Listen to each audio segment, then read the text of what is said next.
The man who evacuated a nursing home or 7 nursing homes during Hurricane Ida won't spend a day in jail. Bob Dean was sentenced today by a Tangipahoa Parish judge after pleading no contest to several charges. WDSU reporter Shay O'Connor was inside the courtroom to explain what exactly happened.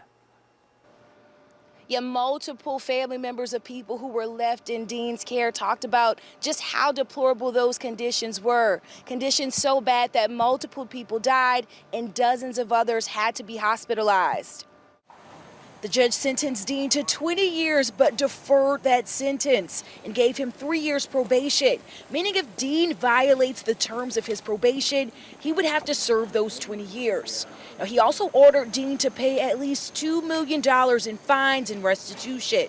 Loved ones of the people who passed away say they hoped he'd have to serve some time in prison. In the wake of Hurricane Ida, hundreds of nursing home residents from the metro area were evacuated to that warehouse in Independence without proper resources for days. Families in court today say they were too shaken up to speak on camera. But inside of the courtroom, they say that they felt their loved ones had been left to die. Dean was quiet as he left the courtroom, but his attorney, Bruce Harvey, spoke on his behalf. If you could talk about what just happened, Mr. Dean.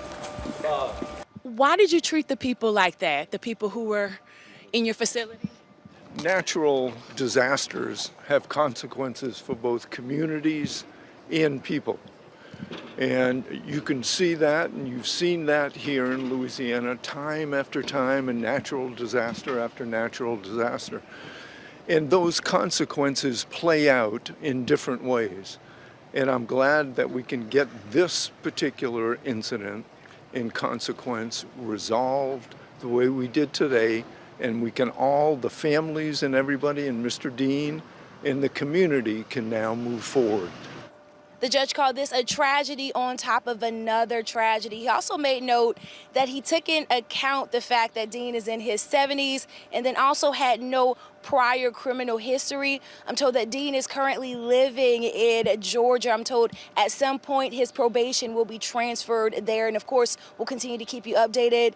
Reporting from Tangipahoa Parish, Shay O'Connor, WDSU News. The Attorney General's office handled this case, and AG Liz Murrill issued this statement saying, "We asked specifically that he be sentenced to a minimum of 5 years in prison and not be given only probation. I respect our judicial system and that the judge has the ultimate discretion over the appropriate sentence, but I remain of the opinion that Dean should be serving prison time."